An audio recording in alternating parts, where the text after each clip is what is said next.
कार्यक्रम के प्रायोजक हैं श्री मदन भाई रेखाबेन हुमड़, रूपेन प्राची हुमड़, अनगवीर आर्शवीर हुमड़, रिक्ता विशाल सेठी, आरिका अर्जुन सेठी। आचार्य भगवान पुष्पदंत स्वामी की स्तुति करते हुए लघु स्वयंभू स्तोत्र जी की 9वीं कारिका में कहते हैं, गुप्ते त्रयम पंच महाव्रतानि, गुप्ते त्रयम पंच महाव्रतानि, पंचोपदिष्टा समतिश्च एने, बभाणयो द्वादशतापांसे,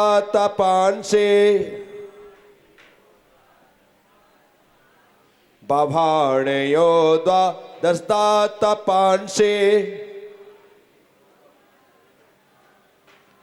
तं पुष्पदन्तं प्रणमामि देवम्, तं पुष्पदन्तं प्रणमामि देवम्। मैं उन पुष्पदंत स्वामी को प्रणाम करता हूं जिन्हें सुविधिनाथ भी कहा जाता है, जिन्होंने भव्य जीवों के लिए जितनी विधियां बताई वे सभी विधियां सम्यक थी, उत्तम थी, इसीलिए उनका नाम सम्यक विधि बताने वाले सुविधि नाम के रूप में जाना। उन्हीं सुविधिनाथ तीर्थंकर को पुष्पदंत भगवान कहते।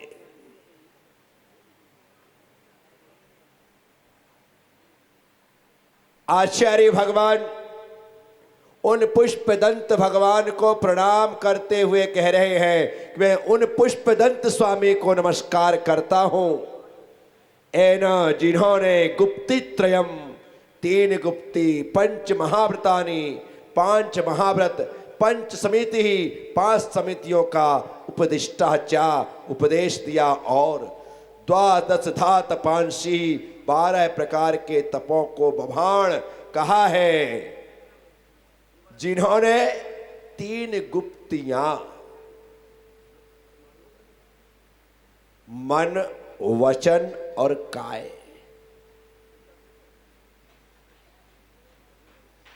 ये 3 चीजें हमारे पास है।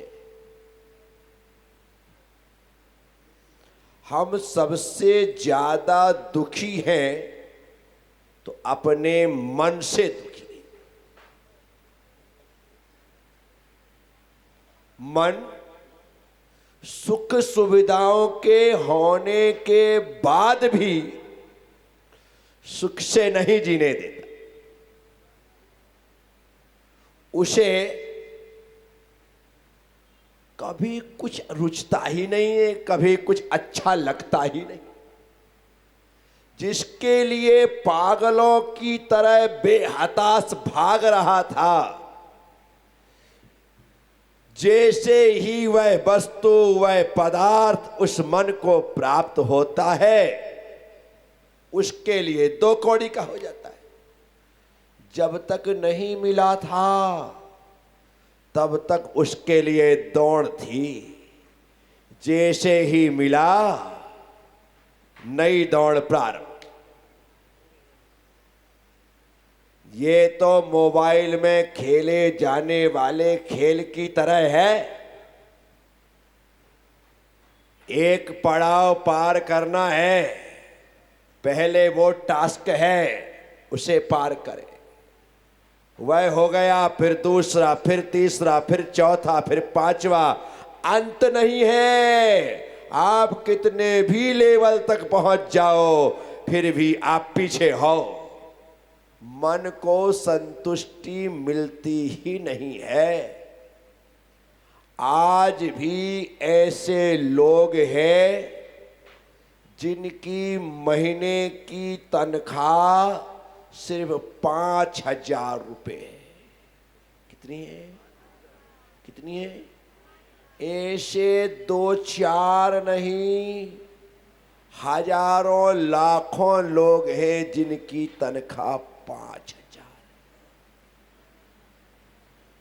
और ऐसे भी लोग हैं जिनकी तनख्वाह 5 लाख रुपए।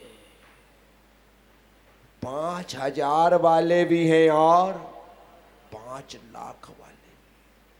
ये महीने की बात कर रहा हूं मैं, पैकेज की बात नहीं कर रहा कि आपका 50 लाख का पैकेज है, 60 लाख का पैकेज है। तो 60 लाख का है तो 12 महीने के 60 लाख है, 12 पंचे 60। लेकिन ऐसे लोग भी 5,000 वाले और 5 लाख वाले है ना, आपकी नजर में भी होंगे। 5,000 वाला भी रो रहा है और 5 लाख वाला भी रो रहा है। 5,000 वाला भी 5,000 में परिवार चला रहा है और 5 लाख वाला भी चला रहा है। देखो, रोने में कोई कमी नहीं। 5,000 वाला भी उतना ही रो रहा है जितना 5 लाख वाला रो रहा है। 5,000 वाले का परिवार भी वैसा ही चल रहा है जैसे 5 लाख वाले का चल रहा है। दोनों को 2 टाइम रोटियां मिल रही है, सब कुछ जो खाते हो, पर मन असंतुष्ट है। जिसे आज 5 लाख मिल रहे हैं उसे ही कल 5,000 मिलते थे। 5,000 में भी वह संतुष्ट नहीं था और आज 5 लाख में भी नहीं है। 50 लाख भी मिले तो भी उसे लगेगा मेरी क्षमता के अनुसार, मेरी योग्यता के अनुसार तो ये कुछ नहीं है। वाह, ये है असंतुष्ट मन का कथन। असंतुष्ट मन ऐसी बातें करता है और उस लगा रहता है। तो 3 गुप्तियों का कथन करने वाले भगवान पुष्पदंत स्वामी, जिन्होंने सबसे पहले मनोगुप्ती की बात की, और ये मन ही हमें सबसे ज्यादा दुख दे रहा है, सबसे ज्यादा तकलीफ दे रहा है। इसलिए भगवान कहते हैं यदि तुझे सुख की अनुभूति करना है तो मन को अपने अनुसार चलाना प्रारंभ कर दे। मन की हरकतों को खत्म कर दे, मन की मनमानी को समाप्त कर दे, तो पाएगा कि जो तेरे पास है तो उसमें खुश हो गया। अन्यथा ये मन तुझे कभी शांति से बैठने नहीं देगा। एक राजा ने घोषणा की कि जो मेरे बकरे को तृप्त कर देगा मैं उसे अपना आधा राज्य और अपनी इकलौती बेटी उसे दे दूंगा, अर्थात अपनी बेटी का विवाह उससे कर दूंगा। कंडीशन है मेरा बकरा तृप्त होना चाहिए। एक से बढ़कर के एक लोग आए। महाराज आपको ना जाने क्या हो गया, अरे आधा राज्य और अपनी बेटी देने को तैयार हो गए, जरा से बकरे को तृप्त करना है, लाइए शाम तक आपका बकरा तृप्त। महाराज ने कहा तृप्त होना चाहिए, मैं उसे कुछ खिलाऊं पिलाऊं तो खाना पीना नहीं चाहिए, अन्यथा आप शर्त हार जाएंगे। हाँ महाराज आप तो दो। बकरे को लोग ले जाते, सुबह से शाम तक खिलाते, इतना खिलाते कि सामने दाना पानी भूसा चारा सब पड़ा रहता, बकरा खड़ा रहता। तो उन्हें लगता बकरा तृप्त हो गया और वे लोग कहते, लो महाराज, आपका बकरा तृप्त है, अभी कुछ खाता नहीं है। महाराज कहते, यदि ऐसी बात है तो मैं बकरे की परीक्षा ले लेता हूं। और जैसे ही महाराज बकरे को अपने हाथ से कुछ खिलाते, बकरा खाने लगता और बेचारे लोग सर हार जाते। ऐसा सालों यह क्रम जारी रहा, क्योंकि एक दिन में एक ही व्यक्ति बकरे को तृप्त कर सकता है। सालों निकल गए लेकिन कोई बकरे को तृप्त नहीं कर पाया। बाद में तो लोगों ने आना ही बंद कर दिया कि महाराज ने ऐसी कंडीशन लगा रखी है, कितना भी खिलाओ शाम को फिर खाने लगता है। तो लोगों ने बकरा ले जाना ही बंद कर दिया। बहुत लंबे समय बाद एक संत प्रकृति का व्यक्ति उस गांव में आया, नगर में आया।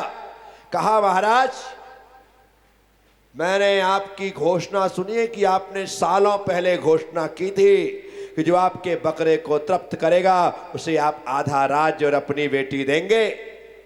कहा तो था, लेकिन कोई ऐसा व्यक्ति नहीं मिला जो मेरे बकरे को तृप्त कर पाता। मेरा बकरा भी बूढ़ा हो गया और मेरी बेटी की जवानी भी जाने लगी, क्योंकि कोई बकरे को तृप्त करता नहीं है तो मैं अपनी बेटी की शादी कैसे करूं, क्योंकि कंडीशन है कि बकरे को तृप्त करेगा बेटी की शादी उसे। क्या महाराज, इतनी सी बात के लिए इतना टेंशन लाइए, मैं बकरे को तृप्त करता। अरे रहने दे भाई, तेरे जैसे सैकड़ों आए और चले गए, कोई बकरे को तृप्त नहीं कर पाया। तब महाराज से उस व्यक्ति ने कहा कि सैकड़ों आए चले गए वो हो सकता है, लेकिन मैं भी आया और चला जाऊंगा, ये आप कैसे कह सकते हैं? पहले आप मुझे बकरा तो दें, उसके बाद तृप्त ना कर पाऊं तो आप मेरा नाम भी सैकड़ों में जोड़ दें, लेकिन अभी नहीं। ठीक है, ले जाओ। वह बकरे को ले गया, एक खूंटे में बकरे को बांधा। यहाँ पे दाना, यहाँ पे पानी, यहाँ घास, यहाँ भूसा, चारों तरफ एक से बढ़कर के एक चीज सजा करके रख दी और बकरे को बिल्कुल बीचों बीच बांध दिया। बीचों बीच बकरा बंधा है, चारों तरफ चीज रखी है और वो भला आदमी हाथ में डंडा लेकर के खड़ा हो गया। जैसे ही बकरा घास खाने के लिए होता, एक डंडा मुंह में। बकरा घास से भूसे के पास जाता, दूसरा डंडा मुंह में। बकरा भूसे से दाने के पास आता, तीसरा डंडा मुंह में। बकरा दाने से रोटी के पास आता, चौथा डंडा मुंह में। बकरा रोटी से पानी के पास आता, पांचवा डंडा मुंह में। सुबह से शाम तक जब जब बकरे ने खाने की कोशिश की, उसने डंडा मारा। 2, 3, 4 घंटे में बकरे के दिमाग में बात फिट बैठ गई। खाने का मतलब डंडा, खाने का मतलब पीने का मतलब, खाने का मतलब डंडा, पीने का मतलब डंडा। जब उसके दिमाग में बात यहां बैठ गई तो उसने निर्णय कर लिया कि अब ना कुछ खाना है ना पीना है। किसने निर्णय किया? बकरे ने। किसने निर्णय किया? अब कुछ खाना पीना नहीं, क्योंकि खाने पीने के नाम पर तो डंडा ही मिलता है। ठीक है, 2, 3, 4 घंटे हुए, बकरे ने खूब पिटाई खाई और उसने निर्णय कर लिया कि अब खाने पीने की ओर बेचारा बैठ, मुंह लटका कर। सुबह से भूखा प्यासा था, मुंह से झाग निकलने लगी, आंख से आंसू से टपकने लगे। एकदम स्थिति, पेट जो था अभी तक जितने लोग तृप्त करते थे ऐसा टनाटन हो जाता था, आज ऐसे अंदर पेट दोनों घुसे हुए बेचारा ऐसा सूखा सा मरा सा हो गया। और डंडे खाने के कारण से गाल भी लाल हो गए हैं, कहीं कहीं से तो खून भी टपकने लगा है। ऐसी दशा। जब बकरा चुपचाप बैठ गया तो उस व्यक्ति ने अब पानी का पात्र बकरे के सामने किया। जैसी बकरे के सामने पानी का पात्र लेकर के गया, बकरे ने मुंह ऐसा कर लिया। वो इस तरफ लेके गया, बकरे ने मुंह ऐसा कर लिया। वो चारों तरफ बकरे के घूम करके देखा, उसे लग गया कि अभी पानी, उसने रख दिया पानी को एक तरफ। फिर बढ़िया हरी हरी पत्तियां उठाई और उठा करके बकरे के मुंह के पास ले गया। लेकिन जैसे ही मुंह के पास ले जाता, बकरा मुंह फिर लेता। ना पानी पिया, ना पत्तियां खाई, ना दाना खाया, ना भूसा खाया, ना घास, कुछ नहीं खाया।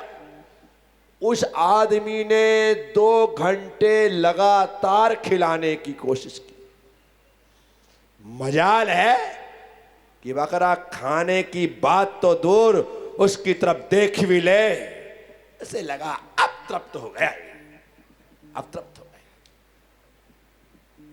महाराज के पास ले गया, कहा महाराज आपका बकरा तृप्त हुआ, अब ये पानी आदि ना पिएगा, ना घास खाएगा, ये बकरा आपको मुबारक, अब ये जीवन की आखिरी सांस तक उपवास में ही रहेगा।